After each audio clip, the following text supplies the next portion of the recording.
Praise the Lord. आप सबको जय मसीह की। परमेश्वर का धन्यवाद देते हैं आज की सुबह दिखाने के लिए। एक और दिन मेरे और आपके जीवन में परमेश्वर ने जोड़ दिया है। एक नई सुबह हमें दिखाई। हम प्रभु को कोटि कोटि धन्यवाद दें, क्योंकि बहुत से लोग हैं जो आज का दिन नहीं देखने पाए होंगे, लेकिन ये परमेश्वर की महाकरुणा है, उसकी दया है, उसकी कृपा है, उसका प्रेम है कि हम जीवित और सही सलामत हैं। Praise the Lord. आज एक विशेष संदेश लेकर मैं आपका दोस्त पास्टर राज मैसी आपके सम्मुख उपस्थित हूँ। और आज मैं प्रार्थना के विषय में आपको 4 ऐसी बातें बताऊंगा जिनके द्वारा प्रार्थना परमेश्वर के दिल को छू जाती है।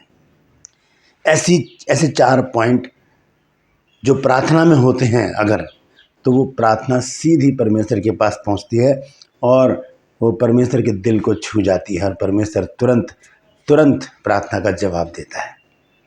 क्योंकि किसी ने सवाल किया मेरे से, मतलब सवाल नहीं, एक शिकायत सी है ये कि हमारी प्रार्थना परमेश्वर क्यों नहीं सुनता। बहुत से लोगों की प्रार्थना परमेश्वर नहीं सुनता। क्यों? इसका भी एक कारण है। देखिए, हर एक बात का कोई ना कोई कारण होता है, हर एक बात का। तो क्यों नहीं सुनी जाती प्रार्थनाएं, इसका भी बहुत बड़ा एक कारण हो सकता है। तो ये शिकायत है लोगों की कि हमारी प्रार्थनाएं क्यों नहीं सुनी जाती। तो मैं 4 बातें आज आपको बताऊंगा ऐसी कि जिसके द्वारा प्रार्थना सीधी, कोई नहीं रोक सकता, ऐसी प्रार्थना को कोई भी नहीं रोक सकता। गारंटेड है कि वो प्रार्थना सीधी परमेश्वर तक पहुंचेगी और परमेश्वर उस प्रार्थना को सुनेगा, प्रसन्न होगा और प्रार्थना का जवाब देगा और हमारे जीवन में काम करेगा। तो बने रहिएगा मेरे साथ। एक छोटी सी प्रार्थना करके आज के इस वचन को मैं शुरू करूंगा। जीवित और महान दयालु पिता परमेश्वर, मैं तेरा धन्यवाद देता हूं प्रभु आज की सुबह दिखाने के लिए। मैं विनती करता हूं प्रभु जी, आज के वचन को शेयर करने मेरी मदद सहायता कर। मेरे होठों को, मेरे दिल दिमाग को छूकर ब्लेस कर प्रभु। मेरी आत्मा, मेरा शरीर तेरे ही कब्जे में रहे, ताकि बोलने वाला मनुष्य नहीं बल्कि तेरा आत्मा हो। जितने भी लोग इस वचन को देख रहे हैं, सुन रहे हैं, उन सब पर मैं तेरी आशीष बोलता हूँ। हर एक को आशीषित कर, हर एक की रोग, बीमारी, चिंता, परेशानियां अपने सामर्थ्य नाम के द्वारा दूर कर। जितने भी लोगों ने कल प्रभु जी इस चैनल पर अपने प्रेयर रिक्वेस्ट भेजे हैं, उन सबको मैं तेरे सम्मुख लेकर आता हूँ। तो हर एक के नाम जानता है, हर एक की समस्या जानता है। तो प्रभु जी हर एक प्रार्थना को सुन और उनके जीवन में अद्भुत काम कर, ताकि वो गवाही दे सकें कि प्रभु यीशु मसीह ने हमारे जीवन में बड़ा काम किया है। धन्यवाद देता हूँ प्रभु, तूने मेरी प्रार्थना को सुन लिया। प्रभु यीशु के नाम से मांगता हूँ, आमीन। Praise the Lord. तो आज का संदेश ध्यान से सुनिएगा, और ये संदेश है प्रार्थना के विषय में। Praise the Lord. तो ये प्रार्थना जो है कैसे परमेश्वर के पास पहुंचती है, कौन सी प्रार्थना परमेश्वर के पास पहुंचती है, इस विषय पर आज हम गौर करेंगे। तो आइए हम शुरू करते हैं। सबसे पहले हम देखेंगे कि मैं आपको बताना चाहता हूं कि परमेश्वर प्रार्थना को 3 तरह से सुनता है। हाँ, यानी कि हाँ अभी सुन लेगा, नहीं वो कभी नहीं सुनेगा उस प्रार्थना को, या थोड़ा वेट करो, प्रतीक्षा करो, अभी इसमें समय है। तो ये 3 तरीके से परमेश्वर हमारी प्रार्थना को सुनता है। हाँ किन के लिए है? प्रभु मुझे क्षमा चाहिए, प्रभु मुझे उद्धार चाहिए, प्रभु मुझे तेरी दया चाहिए, आत्मिक चीज़ों के लिए जो भी हम मांगे प्रभु उसी समय हमें दे देगा। मुझे प्रार्थना करने सिखा, वचन के ज्ञान सिखा, ये सारी बातें प्रभु उसी समय दे देगा। और नहीं किसके लिए? जब हम संसारिक चीज़ों को मांगते, प्रभु मुझे उससे शादी करनी है, मुझे उससे शादी करनी है, मुझे ये वाला मकान चाहिए, मुझे वो करना है, ये करना है, इन बातों के लिए परमेश्वर साफ मना कर देता कि नहीं, ये प्रार्थना मैं नहीं सुनूंगा। और तीसरी जो प्रार्थना है, परमेश्वर कहता है प्रतीक्षा करो। उसमें मतलब कि जब हम कोई ऐसी चीज़ परमेश्वर से मांगते हैं कि प्रभु, मान लीजिए 5 साल का आपका बच्चा है और आपसे कहे कि मुझे एक गाड़ी चाहिए 4 व्हीलर, तो आप क्या उसे दे देंगे? कहेंगे नहीं बेटा, अभी इस लायक तो हो जा, तू बड़ा तो हो जा, चलाने लायक बन जा, तब तेरे को गाड़ी हम दिला देंगे। इस तरह से परमेश्वर भी जानता है कि हमें कब किस चीज़ की ज़रूरत है, और वो रोक देता है हमें, कहता है अभी रुको, ये प्रार्थना मैंने नोट कर ली है, मैं सुन लूँगा। और समय आने पर परमेश्वर इस प्रार्थना को सुन लेता है। Praise the Lord. तो आइए शुरू करते हैं आज के इस वचन को। सबसे पहले हम देखेंगे पहला पॉइंट वो है कि कैसे परमेश्वर तक हमारी प्रार्थना पहुंचती है, किन लोगों की प्रार्थना परमेश्वर तक पहुंच जाती है। हम देखेंगे प्रेरितों के काम 10 अध्याय और उसके पहले पद से हम पढ़ेंगे। यहाँ पर एक व्यक्ति है जो अन्य जाति का सदस्य है, अन्य जाति है, और वो निरंतर परमेश्वर से प्रार्थना कर रहा है, लेकिन उसके अंदर 4 खास बातें हैं। देखेंगे पहले पद से। यहाँ लिखा है, प्रेरितों के काम 10 अध्याय पहले पद से मैं पढ़ रहा हूँ। यहाँ लिखा है, कैसरिया में कुरनेलियुस नाम एक मनुष्य था जो इतालियानी नाम पलटन का सूबेदार था। बड़े पद पर है, अन्य जाति है, लेकिन उसके अंदर बहुत सारी अच्छी बातें हैं। और वह भक्त था। पहली बात, वो भक्त था किसका? प्रभु यीशु मसीह का। और अपने सारे घराने समेत परमेश्वर से डरता था। सारे घराने समेत परमेश्वर से डरने का मतलब आप जानते हैं क्या है? कि वो अकेला बैठकर प्रार्थना में नहीं लग जाता था कि चलो बच्चों तुम बाहर खेलो या मुझे डिस्टर्ब मत करो, मैंने प्रार्थना करी। नहीं, सबको इकट्ठा करके बिठाना, आ जाओ भाई प्रार्थना का समय है। और यही प्रवृत्ति हमारी भी होनी चाहिए। जब हम प्रार्थना करते हैं घर में तो सबको बिठाएं, घर में बच्चे हों, बूढ़े हों, जवान हों, सबको एक साथ बिठाएं, क्योंकि प्रार्थना करना तो ज़रूरी है। ये तो रोज का परमेश्वर से हमें सामर्थ्य मिलती है प्रार्थना करने से। तो ये सारे घराने समेत परमेश्वर से डरता था। यहूदी लोगों को बहुत दान भी देता था और बराबर परमेश्वर से प्रार्थना करता था, निरंतर परमेश्वर से प्रार्थना करता था। ये है सबसे पहला पॉइंट हमारे पास कि कौन लोग हैं वो जिनकी प्रार्थना परमेश्वर तक पहुंच जाती है, जो निरंतर परमेश्वर से प्रार्थना करते हैं, जो भक्त हैं, जो सारे घराने समेत, अकेले नहीं, सारे घराने समेत परमेश्वर से डरते हैं, बहुत दान पुण्य करते हैं और निरंतर परमेश्वर से प्रार्थना करते हैं। क्या हुआ आगे देखेंगे। 3 पद में लिखा है, उसने दिन के तीसरे पहर के निकट दर्शन में स्पष्ट रूप से देखा कि परमेश्वर का एक स्वर्गदूत मेरे पास भीतर आकर कहता है, हे कुरनेलियुस। परमेश्वर ने स्वर्गदूत को उसके पास भेज दिया। 4 पद में लिखा है, उसने उससे ध्यान से देखा और डर कर कहा, हे प्रभु क्या है? उसने उससे कहा, तेरी प्रार्थनाएं और तेरे दान स्मरण के लिए परमेश्वर के पास पहुंच गए हैं। Praise the Lord. परमेश्वर के पास पहुंच गए हैं।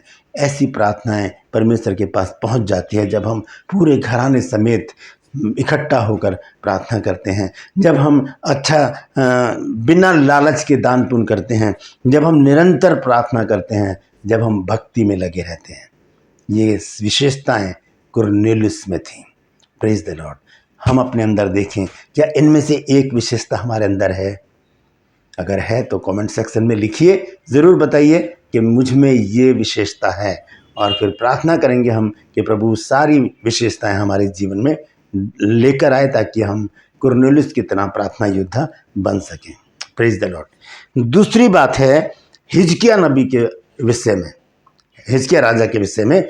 यशाया 38 अध्याय और उसके पहले पद से मैं पढ़ रहा हूँ, ध्यान से सुनिए। यहाँ लिखा है, उन दिनों में हिजकिया ऐसा रोगी हुआ कि वह मरने पर था, और आमोस के पुत्र यशाया नबी ने उसके पास जाकर कहा, यहोवा यों कहता है, अपने घराने के विषय जो आज्ञा देनी है वो दे, क्योंकि तू ना बचेगा, मर ही जाएगा। एक फरमान परमेश्वर की ओर से आया कि अब जो वसीयत तूने करनी है, जो लिखना है वो लिख दे, क्योंकि अब तेरा अंत आ चुका है। अब देखिए यहाँ पर एक प्रार्थना होती है हिजकिया के द्वारा। यहाँ पर लिखा है दूसरे पद में, तब हिजकिया ने भीत की ओर मुंह फेर यहोवा से प्रार्थना करके कहा। भीत दीवार की तरफ मुंह फेर लिया, किसी तरफ कुछ नहीं बोला, किसी से कुछ नहीं कहा, मुझे बचा लो, हॉस्पिटल लेके चलो, ये करो वो करो, ऐसा कुछ नहीं किया उसने क्या किया? उसने भीत की तरफ, दीवार की तरफ अपना मुंह फेर लिया और फिर वहाँ उसने अकेले में परमेश्वर से प्रार्थना की। क्या प्रार्थना की? आइए देखेंगे। 3 पद में वो प्रार्थना है, लिखा, हे यहोवा, मैं विनती करता हूँ, स्मरण कर कि मैं सच्चाई से, पहली बात, खरे मन से, दूसरी बात, अपने को तेरे सम्मुख जानकर चलता आया हूँ, तीसरी बात, और चौथी बात क्या है? जो तेरी दृष्टि में उचित था वही करता आया हूँ। 4 विशेषताएं तो हिजकिया में भी थी। इसके ऊपर भी फरमान दे दिया परमेश्वर ने कि ये मरने वाला है। तब उसने याद दिलाया, परमेश्वर को स्मरण दिलाया और कहा, तीसरे पद को दोबारा से पढ़ा, लिखा, हे यहोवा, मैं विनती करता हूँ, स्मरण कर कि मैं सच्चाई से, पहली बात, खरे मन से, दूसरी बात, अपने को तेरे सम्मुख जानकर चलता आया हूँ और जो तेरी दृष्टि में उचित था वही करता आया हूँ। ये 4 विशेषताएं तो हिजकिय्याह में भी थी। और उसके बाद जो खास बात उसने की, वो बिलख बिलख कर रोने लगा। Praise the Lord. जब हम एक प्रार्थना को निरंतर करते हैं कुरनेलियुस की तरह, वो परमेश्वर के पास पहुंच जाती है। इस विषय में यीशु मसीह ने भी कहा है कि प्रार्थना के विषय में यीशु मसीह ने कहा कि निरंतर प्रार्थना करनी और हियाव नहीं छोड़ना चाहिए। फिर वहाँ पर एक दृष्टांत भी कहा है यीशु मसीह ने कि एक स्त्री है विधवा, जो एक न्यायी के पास बार बार जाकर कहती है कि मेरा न्याय चुका, मेरा न्याय चुका। तो निरंतर प्रार्थना पहला पॉइंट है। दूसरा पॉइंट है बिलख बिलख कर जब हम प्रार्थना करते हैं, जब हम रो कर प्रार्थना करते हैं, जब हम आंसुओं के साथ प्रार्थना करते हैं, परमेश्वर हमारी प्रार्थना को सुन लेता है। हाँ देखिए यहाँ पर लिखा है कि वो बिलख बिलख कर रोने लगा। तब यहोवा का यह वचन यशायाह के पास पहुंचा, जाकर हिजकिय्याह से कह दे, तेरे मूल पुरुष दाऊद का परमेश्वर यहोवा यूं कहता है, मैंने तेरी प्रार्थना सुनी और तेरे आंसू देखे हैं। सुन, मैं तेरी आयु 15 वर्ष और बढ़ा देता हूँ। जहाँ मरने पर था, जहाँ कह दिया था परमेश्वर ने फरमान लिख दो, यहाँ पर कह दिया परमेश्वर ने वसीयत वगैरह जो करनी है कर दे, क्योंकि अब तू बचेगा नहीं, मर ही जाएगा। लेकिन हिजकिय्याह ने को विश्वास था परमेश्वर के ऊपर कि जब मैं प्रार्थना करूँगा तो परमेश्वर मेरी प्रार्थना को ज़रूर सुनेगा। उसने रो रो के प्रार्थना की और परमेश्वर ने उस प्रार्थना को सुनकर जो मरने वाला व्यक्ति था उसका 15 साल जीवन और बढ़ा दिया। Praise the Lord. पहला पॉइंट हमारा था कि हम निरंतर प्रार्थना करें। दूसरा पॉइंट हमारा है प्रार्थना का, हम आंसुओं के साथ अपने आंसुओं को गिरा कर परमेश्वर के पास आ जाएं। Praise the Lord. तीसरा पॉइंट बहुत ही विशेष है। अगर ये चीज़ नहीं है तो प्रार्थना नहीं सुनी जाएगी। आइए देखेंगे प्रकाशित वाक्य 8 अध्याय और उसका 3 और 4 पद। यहाँ लिखा है, फिर एक और स्वर्गदूत सोने का धूपदान लिए हुए आया और वेदी के निकट खड़ा हुआ और उसको बहुत धूप दिया गया कि सब पवित्र लोगों की प्रार्थनाओं के साथ उस सुनहली वेदी पर जो सिंहासन के सामने है चढ़ाए। और उस धूप का धुआं पवित्र लोगों की प्रार्थनाओं सहित स्वर्गदूत के हाथों से परमेश्वर के सामने पहुंचाया गया। Praise the Lord. ये तो बहुत ही विशेष बात है मेरे और आपके लिए। पवित्रताई से प्रार्थना होती है जब वो स्वर्गदूत लेकर जाता है और कहाँ पहुँचा देता है, परमेश्वर की सुनहली वेदी पर। लिखा है पवित्र लोगों की प्रार्थना। पहली प्रार्थना कुरनेलियुस की जो निरंतर करता है, दूसरी प्रार्थना हिजकिय्याह की जो रो के प्रार्थना करता है, तीसरी प्रार्थना पवित्र लोगों की जो पवित्र हैं, जिनकी ज़ुबान से कभी गाली नहीं निकली, जिन्होंने कभी किसी की चुगली नहीं की, बुराई नहीं की, जिन्होंने नशा नहीं किया, जिन्होंने व्यभिचार नहीं किया, जिन्होंने गलत काम नहीं किए, जिन्होंने अनाज्ञाकारिता नहीं की, वो निष्पाप लोग, उनकी प्रार्थना परमेश्वर सुन लेता है। यहाँ लिखा पवित्र लोगों की प्रार्थना जो अपने आत्मा को और अपने शरीर दोनों को पवित्र रखते हैं। एक अलग जीवन होता है उनका। उनकी प्रार्थना तुरंत स्वर्गदूत लेकर जाते हैं और वो परमेश्वर की सुनहली वेदी पर पहुंच जाती है और क्या हो जाता है कि उनकी प्रार्थना को सुन लिया जाता है। Praise the Lord. आइए अंतिम जो चौथा पॉइंट है वो मैं आपको बताना चाहता हूँ। ध्यान से सुनिएगा। यार मैं योना का जिक्र करूँगा और निनवे का जिक्र करूँगा। निनवे एक नगर है जिसमें 1,20,000 लोग हैं, लेकिन सब बिगड़ चुके हैं। परमेश्वर ने ठान लिया था कि अब मैं इनको नष्ट कर दूंगा, लेकिन एक मौका परमेश्वर ने उनको दिया और योना को निनवे में भेजा कि जाकर वहाँ पर प्रचार कर, क्योंकि मैं उन्हें बचाना चाहता हूँ। लेकिन वो जानता था कि ये लोग मानेंगे तो है नहीं, फिर भी परमेश्वर क्यों भेज रहा है। वो निनवे जाने की जगह वो तर्शिश जाने वाले जहाज में सो गया। लेकिन परमेश्वर तो अपना काम ले लेता है, चाहे हम कितने ढीठपन दिखाएं, है ना। अभी मैं एक वचन और आने वाले दिनों में आपको बताऊंगा कि मूसा को जब परमेश्वर ने बुलाया तो उसने कितने बहाने किए। ठीक है, तो यहाँ पर उसने बहाना किया और कहाँ चला गया, तर्शिश जाने वाले जहाज में। लेकिन फिर परमेश्वर ने उसको बुलाया, एक प्रचंड आंधी चलाई। सारा किस्सा आप जानते हैं क्योंकि योना नबी की पुस्तक तो सबने पढ़ी है। तो वहाँ पर क्या हुआ, तीसरे अध्याय में जब हम देखते हैं योना नबी की पुस्तक और उसका तीसरा अध्याय, यहाँ पर मैं बताना चाहता हूँ आपको इन लोगों ने किया क्या। राजा से लेकर जानवर तक इन्होंने उपवास रखा। Praise the Lord. उपवास रखा। 6 आयत से मैं पढ़ूंगा योना नबी की पुस्तक 3 अध्याय 6 आयत से। तब यह समाचार निनवे के राजा के कान में पहुंचा और उसने सिंहासन पर से उठ अपना राजकीय ओढ़ना उतार कर टाट ओढ़ लिया और राख पर बैठ गया। और राजा ने प्रधानों से सम्मति लेकर निनवे में इस आज्ञा का ढिंढोरा पिटवाया कि क्या मनुष्य, क्या गाय बैल, क्या भेड़ बकरी या और पशु कोई भी कुछ ना खाए, वे ना खाएं और ना पानी पिएं। एक उपवास की मनादी कर दी गई। और मनुष्य और पशु दोनों टाट ओढ़ें और वे परमेश्वर की दुहाई चिल्ला चिल्ला कर दें और अपने कुमार्ग से फिरें और उस उपद्रव से जो वे करते हैं पश्चाताप करें। यह है चौथा पॉइंट।